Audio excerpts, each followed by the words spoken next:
ICC Prudential energy opportunity fund இந்த NFO July 2ஆம் தேதி ஓபன் பண்ணி ஜூலை 14ஆம் தேதி க்ளோஸ் ஆகுது. எனர்ஜினோட நம்ம வீட்டுக்கு தேவையான ஒரு விஷயமா தான் நினைப்போம். ஆனா நம்ம டிராவல் பண்றதுக்கு எனர்ஜி தேவை, இண்டஸ்ட்ரி ரன் பண்றதுக்கு எனர்ஜி தேவை, கம்யூனிகேஷனுக்கு எனர்ஜி தேவை. இந்தியால கடந்த 20 வருஷத்துல எனர்ஜி கன்சப்ஷன்ல கிட்டத்தட்ட 2 மடங்கு வளர்ச்சி அடைஞ்சிருக்கும். அதே மாதிரி இந்தியா எனர்ஜி கன்சப்ஷன்ல உலகத்துல 4வது இடத்துல இருக்கும்.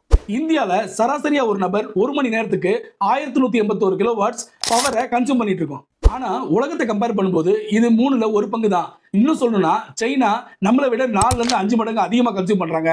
கொரியா நம்மளை விட 9ல இருந்து 10 மடங்கு அதிகமா கன்சூம் பண்றாங்க.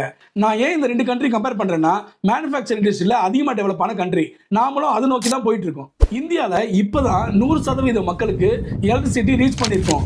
இந்த சூழ்நிலையில ஒரு ரிப்போர்ட் என்ன சொல்லுதுன்னா, அடுத்த 5 வருஷத்துல 3%ல இருந்து 9% வரைக்கும் எனர்ஜி தட்டுப்பாடு இருக்குன்ற மாதிரி சொல்லியிருக்காங்க. இந்தியால சராசரியா தனிநபர் வருமானம் ஆண்டுக்கு 2 லட்சமா இருக்கு. இதே உலகத்தை கம்பேர் பண்ணும்போது 10ல இருந்து 11 லட்சமா இருக்குது. ஸோ தனிநபர் வருமானம் வளரணும், அதே மாதிரி மேனுஃபேக்சர் இண்டஸ்ட்ரி வளரணும்னா எனர்ஜி எந்த அளவுக்கு தேவைப்படும்ன்றது நாம புரிஞ்சுக்க முடியும். அதே இந்தியாவில் எலக்ட்ரிக் வெஹிக்கிளோட பயன்பாடு 2% இருக்கு. உலகத்தை கம்பேர் பண்ணும்போது 17% மேல இருக்கு. இப்போ ChatGPT, AI இதை பத்திலாம் நம்ம நிறைய பேசிட்டு இருக்கோம். யூஎஸ்ல 1,80,000 வீட்டுக்கு தேவையான பவர் கன்சப்ஷனை AI கம்பெனி ஒரு நாள்ல யூஸ் பண்றாங்க. அவ்வளவு ஏன், கூகுளில் நம்ம சர்ச் பண்றதுக்கும் ChatGPTல சர்ச் பண்றதுக்கும் கிட்டத்தட்ட 10 மடங்கு எனர்ஜி அதிகமாக தேவைப்படுது.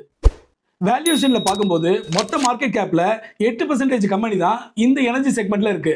ஆனா ஓவரால் ப்ராஃபிட்ல இந்த எனர்ஜி செக்மெண்ட் மட்டுமே 19% கான்ட்ரிபியூட் பண்ணுது. நிப்டி எனர்ஜி இண்டெக்ஸை நிப்டி 50 PEயோட கம்பேர் பண்ணும்போது கிட்டத்தட்ட 38% டிஸ்கவுண்ட்ல இருக்கு.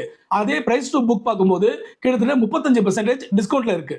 2016ல இருந்து பார்க்கும்போது capital goods, power, oil and gas இது மூணுமே ரிட்டர்ன் ஆன் ஈக்விட்டி நல்லாவே இம்ப்ரூவ்மெண்ட் ஆகிட்டு இருக்கு.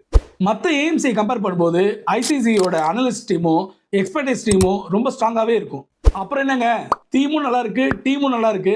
இந்த NFO நீங்க அப்ளை பண்ணணும்னா கமெண்ட்ஸ்ல NFO டைப் பண்ணுங்க, நாங்க உங்களை காண்டாக்ட் பண்றோம். இந்த இன்வெஸ்ட்மெண்ட் கண்டிப்பா உங்களுக்கு நல்லா இருக்கும்னு நினைக்கிறேன். Stay tune with Palani.